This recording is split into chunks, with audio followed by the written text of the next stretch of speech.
श्रीगणेशाय नमः। अथ श्री शनिवज्रपञ्जरकवचम्। ॐ अस्य श्री शनैश्चरवज्रपञ्जरकवचस्य कश्यप ऋषिः अनुष्टुप् छन्दः। श्रीशनैश्चरदेवता श्रीशनैश्चरप्रीत्यर्थे पाठे विनियोगः।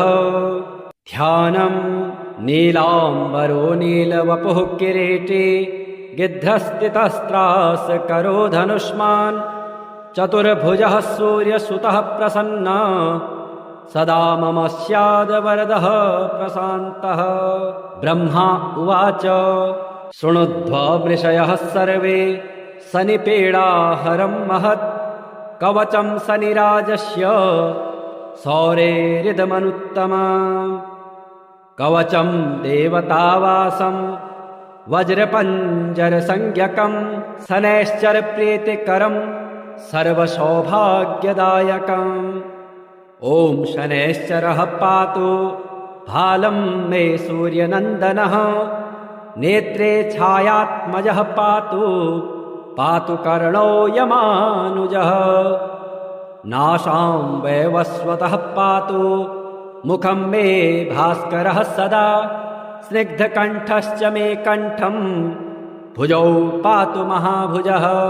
स्कन्धौ पातु शनिश्चैव करो पातु शुभप्रदः वक्षः पातु यमभ्राता कुक्षिं पातु शितस्तथा।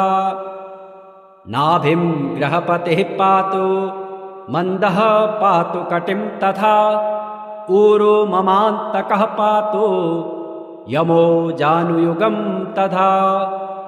पादो मन्दगतिः पातु सर्वाङ्गं पातु पिप्पलः अङ्गोपाङ्गानि सर्वाणि रक्षेन्मे सूर्यनन्दनः। इति एतत् कवचं दिव्यं पठेत् सूर्यसुतस्य यः न तस्य जायते पीडा प्रीतो भवति सूर्यजः। व्ययश्जन्मद्वितीयस्तु मृत्युस्थानगतोऽपि वा कलत्रस्थो गतो वापि सुप्रीतस्तु सदा शनिः।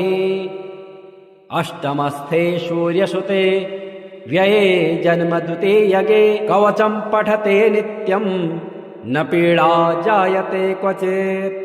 इति एतत् कवचं दिव्यं शौरैर्यन्निर्मितं पुरा द्वादशाष्टमजन्मस्थ दोषान् नाशयते सदा। जन्मलग्नस्थितान् दोषान् सर्वान् नाशयते प्रभुः। ॐ शनैश्चरः स्वधाकारे छायाभूः सूर्यनन्दनः मार्तण्डजो यमः सौरिः पङ्गुश्च ग्रहनायकः। ब्रह्मण्यो क्रूरधर्मज्ञो नीलवर्णो जनाद्युते द्वादशस्तानि नामानि त्रिसन्ध्यं यः पठेन्नरः तस्य पीडां न चैवाहं करिष्यामि न संशयः। गोचरे जन्मलग्ने च वाप्स्वन्तर्दशासु च। ॐ अस्य श्री राहुस्तोत्रमहामन्त्रस्य वामदेव ऋषिः अनुष्टुप् छन्दः। राहुर्देवता राहुप्रसादसिद्ध्यर्थे पाठे विनियोगः।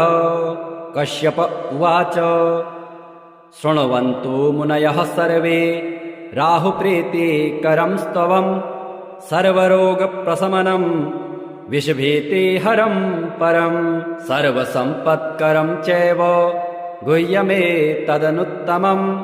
आदरेण प्रवक्ष्यामि श्रूयतामवधानतः।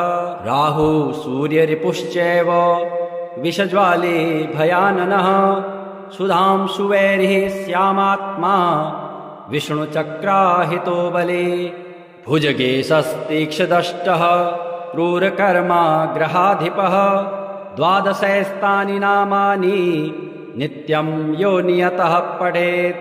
जपत्वा तु प्रतिमां रम्यां शीशजां मासु सुस्थितां नीलैर्गन्धाक्षतः पुष्पैः भक्त्या सम्पूज्य यत्नतः विधिना वह्निमादाय दुर्वान्नाज्याहुतिः क्रमात् तन्मन्त्रेणैव जुहुयात् यावदष्टोत्तरं शतम् उत वैवं भक्तिमान् राहुं प्रार्थयेत् ग्रहनायकं सर्वापद्वी निवृत्त्यर्थं प्राञ्जलिः प्रणतो नरः राहु करालवदन रविचन्द्र भयङ्कर तमोरूप नमस्तुभ्यं प्रसादं कुरु सर्वदा सिंहिकासुत सूर्यारे सिद्धगन्धर्वपूजित सिंहवाह नमस्तुभ्यं सर्वान् रोगान् निवारय कृपाणफलकाहस्त त्रिशूलिन् वरदायक गरलातिगरलास्य गदान्मे नाशयाखिलान् स्वरभानो सर्पवदन सुधाकर विमर्दन सुरासुरवरस्तुत्य सर्वदा त्वं प्रसीद मे इति सम्प्रार्थितो राहु दुष्टस्थानगतोऽपि वा सुप्रीतो जायते तस्य सर्वान् रोगान् विनाशयेत् विषान्न जायते भीतिः महारोगस्य का कथा सर्वान् कामान् वाप्नोति नष्टं राज्यमवाप्नुयात् एवं पठेदनुदिनं स्तवराजमेतं मत्यः प्रसन्नहृदयो विजितेन्द्रियो यः आरोग्यमायुरतुलं लभते सुपुत्रान् सर्वे ग्रहा विषमगः सुरप्ति प्रसन्नः ध्यानं नीलाम्बरो नीलवपुः किरीटी गिद्धस्थितस्त्रास करो धनुष्मान् चतुर्भुजः सूर्यसुतः प्रसन्नः सदा मम स्यादवरदः प्रशान्तः ब्रह्मा उवाच शृणुध्वमृषयः सर्वे शनिपीडाहरं महत् कवचं शनिराजस्य सौरेरिदमनुत्तमम् कवचं देवतावासं वज्रपञ्जरसंज्ञकं शनैश्चरप्रीतिकरं सर्वसौभाग्यदायकम् ॐ शनैश्चरः पातु भालं मे सूर्यनन्दनः नेत्रे छायात्मजः पातु पातु कर्णो यमानुजः नासां वैवस्वतः पातु मुखं मे भास्करः सदा स्निग्धकण्ठश्च मे कण्ठं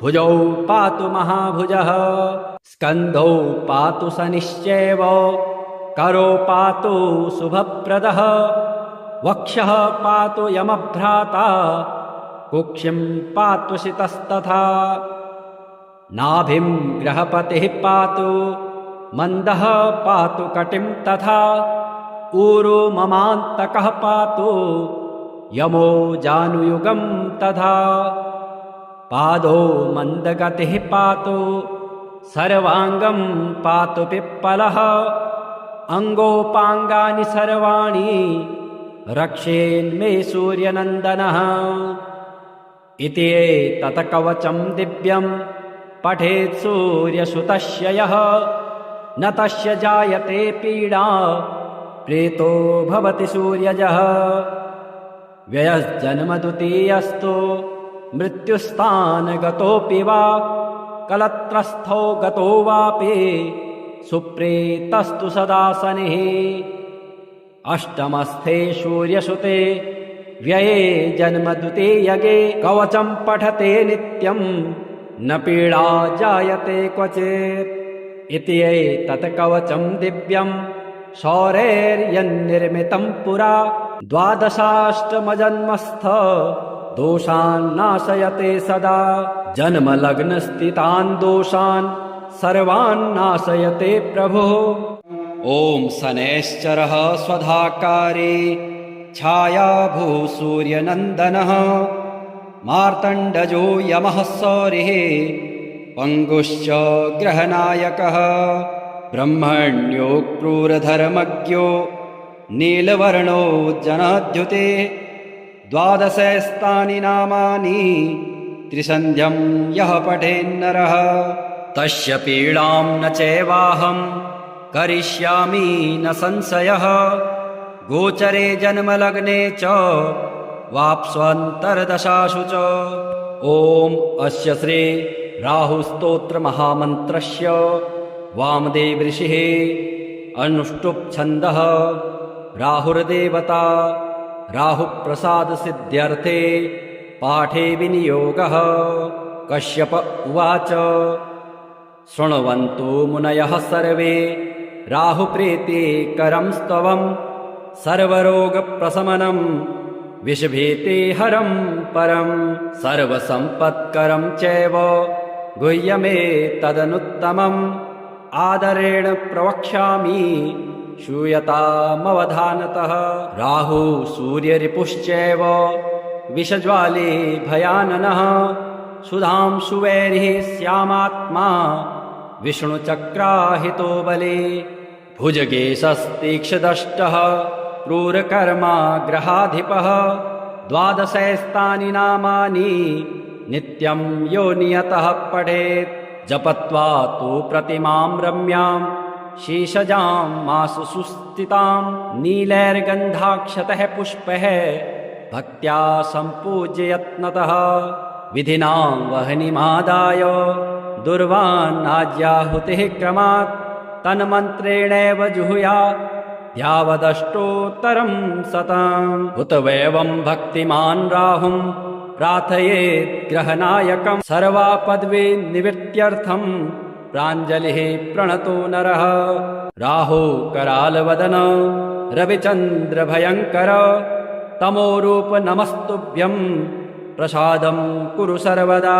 सिंहिकासुत सूर्यारे सिद्धगन्धर्वपूजित सिंहवाह नमस्तुभ्यं सर्वान् रोगान् निवारय। कृपाणफलकाहस्त त्रिशूलिन् वरदायक गरलातिगरलास्य गदान्मे नाशयाखिलान्। स्वरभानो सर्पवदन सुधाकर विमर्दन सुरासुरवरस्तुत्य सर्वदा त्वं प्रसीद मे इति सम्प्रार्थितो राहु दुष्टस्थान् गतोऽपि वा सुप्रीतो जायते तस्य सर्वान् रोगान् विनाशयेत्। विषान्न जायते भीतिः महारोगस्य का कथा सर्वान् कामान् वाप्नोति नष्टं राज्यमवाप्नुयात्। एवं पठेदनुदिनं स्तवराजमेतं मत्यः प्रसन्नहृदयो विजितेन्द्रियो यः आरोग्यमायुरतुलं लभते सुपुत्रान् सर्वे ग्रहा विषमगः सुरप्ति प्रसन्नः। ध्यानं नीलाम्बरो नीलवपुः किरीटी गिद्धस्थितस्त्रास करो धनुष्मान् चतुर्भुजः सूर्यसुतः प्रसन्न सदा मम स्याद वरदः प्रशान्तः। ब्रह्मा उवाच शृणुध्वा मृषयः सर्वे शनिपीडाहरं महत् कवचं शनिराजस्य सौरेरिदमनुत्तमम्। कवचं देवतावासं वज्रपञ्जरसंज्ञकं शनैश्चरप्रीतिकरं सर्वसौभाग्यदायकम्। ॐ शनैश्चरः पातु भालं मे सूर्यनन्दनः नेत्रे छायात्मजः पातु पातु कर्णो यमानुजः। नासां वैवस्वतः पातु मुखं मे भास्करः सदा स्निग्धकण्ठश्च मे कण्ठं भुजौ पातु महाभुजः। स्कन्धौ पातु शनिश्चैव करो पातु शुभप्रदः वक्षः पातु यमभ्राता कुक्षिं पातु शितस्तथा। नाभिं ग्रहपतिः पातु मन्दः पातु कटिं तथा ऊरो ममान्तकः पातु यमो जानुयुगं तथा। पादो मन्दगतिः पातु सर्वाङ्गं पातु पिप्पलः अङ्गोपाङ्गानि सर्वाणि रक्षेन्मे सूर्यनन्दनः। इति एतत् कवचं दिव्यं पठेत् सूर्यसुतस्य यः न तस्य जायते पीडा प्रेतो भवति सूर्यजः व्ययश्जन्म द्वितीयस्तु मृत्युस्थानगतोऽपि वा कलत्रस्थो गतो वापि सुप्रेतस्तु सदा शनिः अष्टमस्थे सूर्यसुते व्यये जन्म द्वितीयगे कवचं पठते नित्यं न पीडा जायते क्वचित् इति एतत् कवचं दिव्यं शौरैर्यन्निर्मितं पुरा द्वादशाष्टमजन्मस्थ दोषान् नाशयते सदा जन्मलग्नस्थितान् दोषान् सर्वान् नाशयते प्रभुः। ॐ शनैश्चरः स्वधाकारे छायाभूः सूर्यनन्दनः मार्तण्डजो यमः सौरिः पङ्गुश्च ग्रहनायकः ब्रह्मण्यो क्रूरधर्मज्ञो नीलवर्णो जनाद्युते द्वादशस्तानि नामानि त्रिसन्ध्यं यः पठेन्नरः तस्य पीडां न चैवाहं करिष्यामि न संशयः गोचरे जन्मलग्ने च वाप्स्वन्तर्दशासु च। ॐ अस्य श्री राहुस्तोत्रमहामन्त्रस्य वामदेव ऋषिः अनुष्टुप् छन्दः राहुर्देवता राहुप्रसादसिद्ध्यर्थे पाठे विनियोगः। कश्यप उवाच शृण्वन्तु मुनयः सर्वे राहुप्रीतिकरं स्तवं सर्वरोगप्रशमनं विषभीतिहरं परं सर्वसम्पत्करं चैव गुह्यमेतदनुत्तमम् आदरेण प्रवक्ष्यामि श्रूयतामवधानतः। राहु सूर्यरिपुश्चैव विषज्वाले भयाननः सुधांशुवैरिः श्यामात्मा विष्णुचक्राहितो बले भुजगेशस्तीक्ष्णदष्टः क्रूरकर्मा ग्रहाधिपः द्वादशैस्तानि नामानि नित्यं यो नियतः पठेत् जपत्वा तु प्रतिमां रम्यां शीशजां मासु सुस्थितां नीलैर्गन्धाक्षतः पुष्पैः भक्त्या सम्पूज्य यत्नतः विधिना वह्निमादाय दुर्वान्नाज्याहुतिः क्रमात् तन्मन्त्रेणैव जुहुयात् यावदष्टोत्तरं शतम् उत वैवं भक्तिमान् राहुं प्रार्थयेत् ग्रहनायकं सर्वापद्वी निवृत्त्यर्थं प्राञ्जलिः प्रणतो नरः। राहु करालवदन रविचन्द्रभयङ्कर तमोरूप नमस्तुभ्यं प्रसादं कुरु सर्वदा। सिंहिकासुत सूर्यारे सिद्धगन्धर्वपूजित सिंहवाह नमस्तुभ्यं सर्वान् रोगान् निवारय। कृपाणफलकाहस्त त्रिशूलिन् वरदायक गरलातिगरलास्य गदान्मे नाशयाखिलान् स्वरभानो सर्पवदन सुधाकर विमर्दन सुरासुरवरस्तुत्य सर्वदा त्वं प्रसीद मे इति सम्प्रार्थितो राहु दुष्टस्थानगतोऽपि वा सुप्रीतो जायते तस्य सर्वान् रोगान् विनाशयेत्। विषान्न जायते भीतिः महारोगस्य का कथा सर्वान् कामान् वाप्नोति नष्टं राज्यमवाप्नुयात्। एवं पठेदनुदिनं स्तवराजमेतं मत्यः प्रसन्नहृदयो विजितेन्द्रियो यः आरोग्यमायुरतुलं लभते सुपुत्रान् सर्वे ग्रहा विषमगः सुरप्ति प्रसन्नः।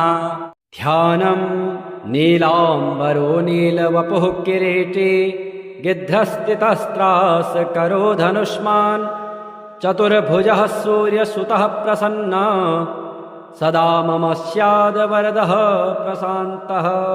ब्रह्मा उवाच शृणुध्वा मृषयः सर्वे शनिपीडाहरं महत् कवचं शनिराजस्य सौरेरिदमनुत्तमा कवचं देवतावासं वज्रपञ्जरसंज्ञकं शनैश्चरप्रीतिकरं सर्वसौभाग्यदायकम्। ॐ शनैश्चरः पातु भालं मे सूर्यनन्दनः। नेत्रे छायात्मजः पातु पातु कर्णो यमानुजः। नासां वैवस्वतः पातु मुखं मे भास्करः सदा। स्निग्धकण्ठश्च मे कण्ठं भुजौ पातु महाभुजः। स्कन्धौ पातु शनिश्चैव करो पातु शुभप्रदः। वक्षः पातु यमभ्राता कुक्षिं पातु शितस्तथा। नाभिं ग्रहपतिः पातु मन्दः पातु कटिं तथा। ऊरो ममान्तकः पातु यमो जानुयुगं तथा। पादो मन्दगतिः पातु सर्वाङ्गं पातु पिप्पलः। अङ्गोपाङ्गानि सर्वाणि रक्षेन्मे सूर्यनन्दनः। इति एतत् कवचं दिव्यं पठेत् सूर्यसुतस्य यः। न तस्य जायते पीडा प्रीतो भवति सूर्यजः। व्ययश्जन्मद्वितीयस्तु मृत्युस्थानगतोऽपि वा। कलत्रस्थो गतो वापि सुप्रीतस्तु सदा शनिः। अष्टमस्थे सूर्यसुते व्यये जन्मद्वितीयगे। कवचं पठते नित्यं न पीडा जायते क्वचित्। इति एतत् कवचं दिव्यं शौरैर्यन्निर्मितं पुरा। द्वादशाष्टमजन्मस्थ दोषान् नाशयते सदा। जन्मलग्नस्थितान् दोषान् सर्वान् नाशयते प्रभुः। ॐ शनैश्चरः स्वधाकारे छायाभूः सूर्यनन्दनः। मार्तण्डजो यमः सौरिः पङ्गुश्च ग्रहनायकः। ब्रह्मण्यो क्रूरधर्मज्ञो नीलवर्णो जनाद्युते। द्वादशस्तानि नामानि त्रिसन्ध्यं यः पठेन्नरः। तस्य पीडां न चैवाहं करिष्यामि न संशयः। गोचरे जन्मलग्ने च वाप्स्वन्तर्दशासु च। ॐ अस्य श्री राहुस्तोत्रमहामन्त्रस्य वामदेव ऋषिः अनुष्टुप् छन्दः। राहुर्देवता राहुप्रसादसिद्ध्यर्थे पाठे विनियोगः। कश्यप उवाच शृण्वन्तु मुनयः सर्वे राहुप्रीतिकरं स्तवं। सर्वरोगप्रशमनं विषभीतिहरं परं। सर्वसम्पत्करं चैव गुह्यमेतदनुत्तमम्। आदरेण प्रवक्ष्यामि श्रूयतामवधानतः। राहु सूर्यरिपुश्चैव विषज्वाले भयाननः। सुधांशुवैरिः श्यामात्मा विष्णुचक्राहितो बले।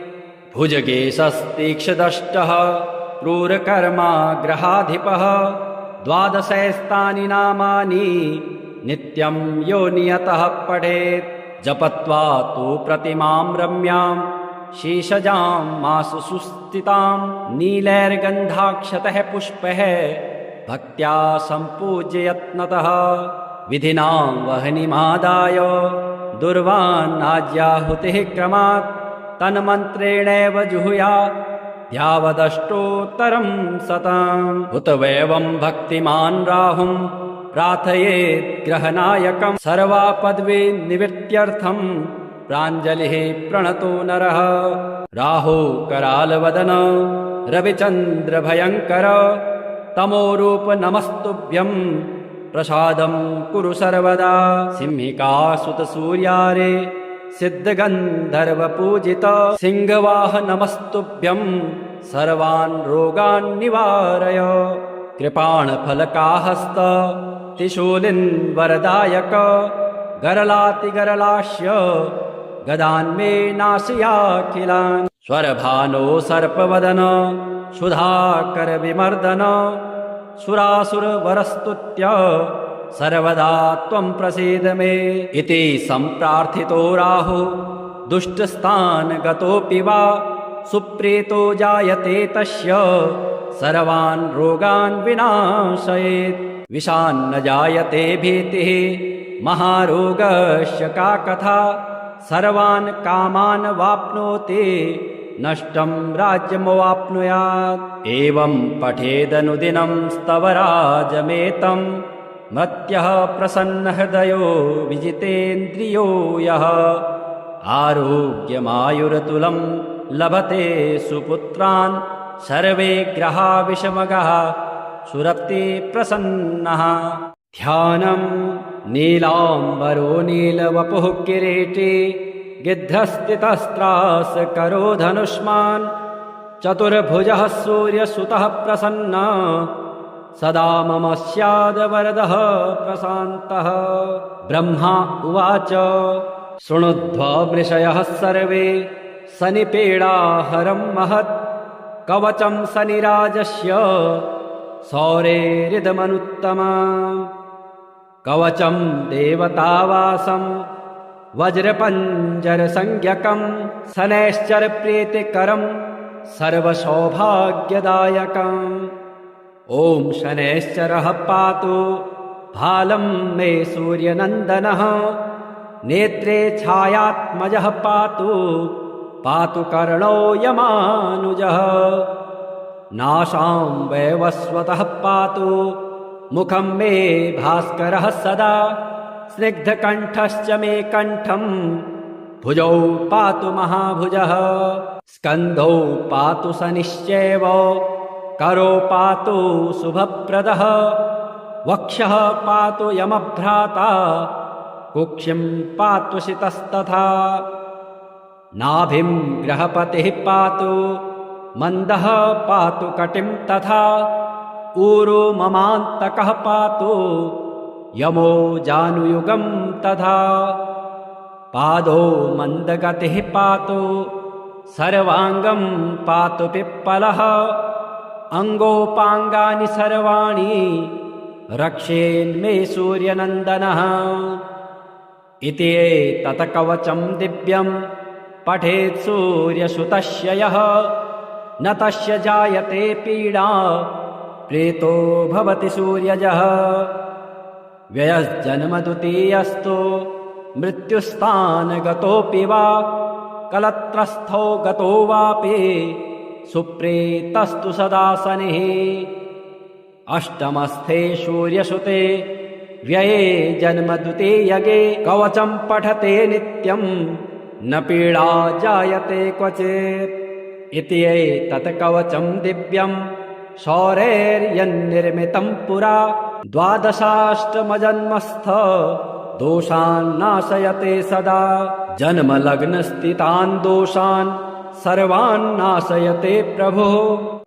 ॐ शनैश्चरः स्वधाकारी छायाभूसूर्यनन्दनः मार्तण्डजो यमः सौरिः पङ्गुश्च ग्रहनायकः ब्रह्मण्यो क्रूरधर्मज्ञो नीलवर्णो जनाद्युते।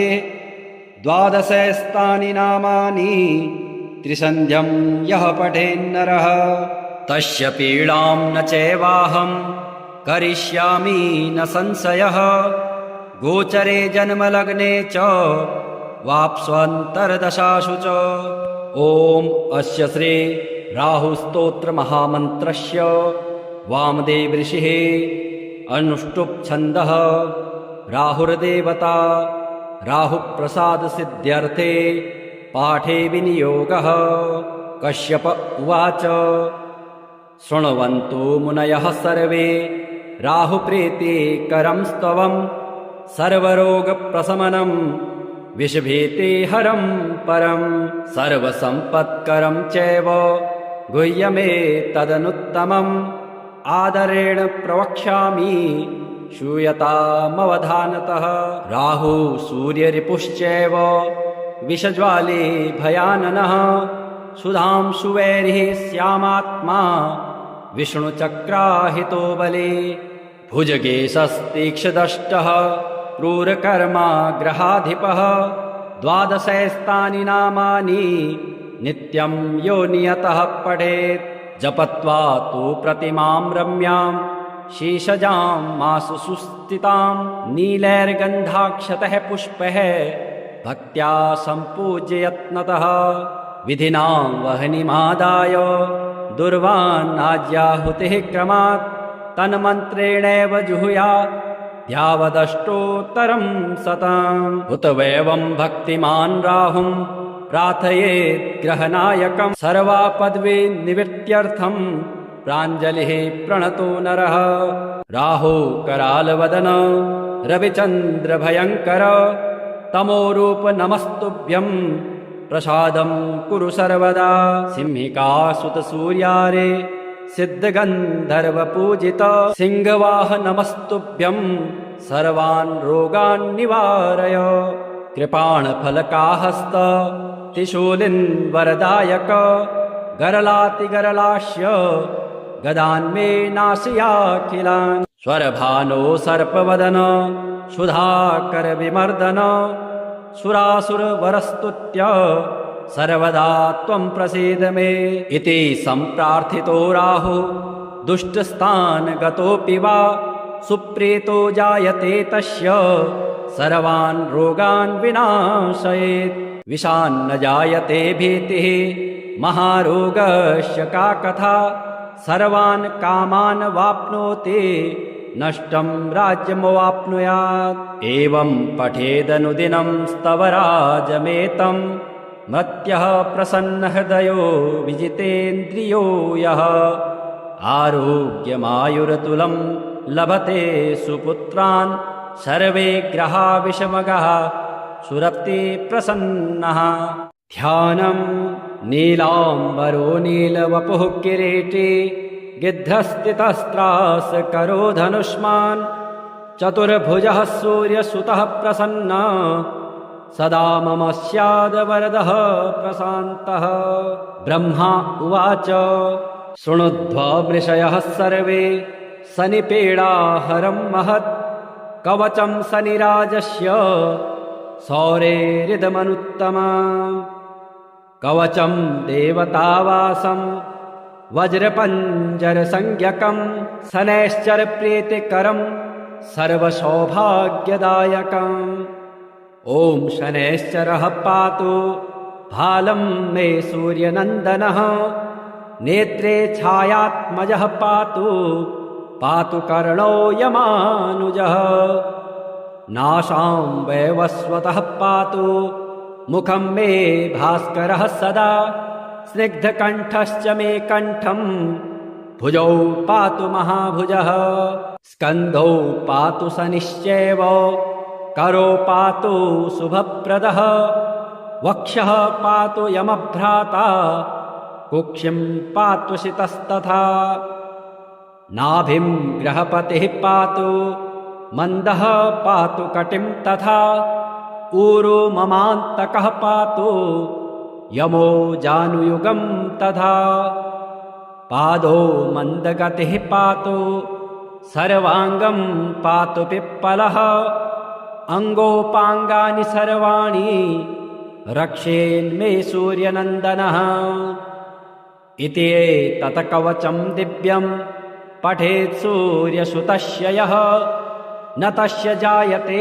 पीडा प्रीतो भवति सूर्यजः व्ययस्जन्मद्वितीयस्तु मृत्युस्थानगतोऽपि वा कलत्रस्थो गतो वापि सुप्रीतस्तु सदा शनिः अष्टमस्थे सूर्यसुते व्यये जन्मद्वितीयगे कवचं पठते नित्यं न पीडा जायते क्वचित् इति एतत् कवचं दिव्यं शौरैर्यन्निर्मितं पुरा द्वादशाष्टमजन्मस्थ दोषान् नाशयते सदा जन्मलग्नस्थितान् दोषान् सर्वान् नाशयते प्रभुः ॐ शनैश्चरः स्वधाकारी छायाभूः सूर्यनन्दनः मार्तण्डजो यमः सौरिः पङ्गुश्च ग्रहनायकः ब्रह्मण्यो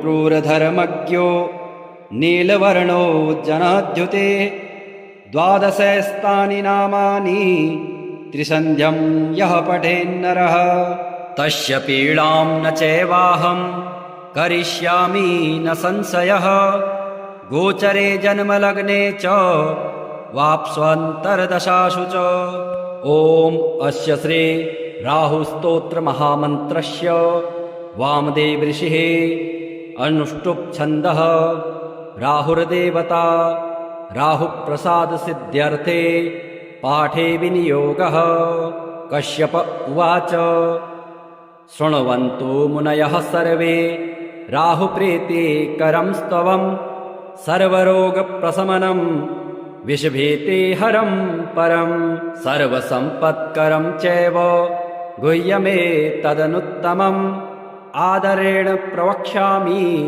श्रूयतामवधानतः राहु सूर्यरिपुश्चैव विषज्वाले भयाननः सुधांशुवैरिः श्यामात्मा विष्णुचक्राहितो बले भुजगेशस्तीक्ष्णदष्टः क्रूरकर्मा ग्रहाधिपः द्वादशैस्तानि नामानि नित्यं यो नियतः पठेत् जपत्वा तु प्रतिमां रम्यां शीशजां मासु सुस्थितां नीलैर्गन्धाक्षतः पुष्पैः भक्त्या सम्पूज्य यत्नतः विधिना वह्निमादाय दुर्वान्नाज्याहुतिः क्रमात् तन्मन्त्रेणैव जुहुयात् ध्यावदष्टोत्तरं शतम् उत वैवं भक्तिमान् राहुं प्रार्थयेत् ग्रहनायकं सर्वापद्वी निवृत्त्यर्थं प्राञ्जलिः प्रणतो नरः राहु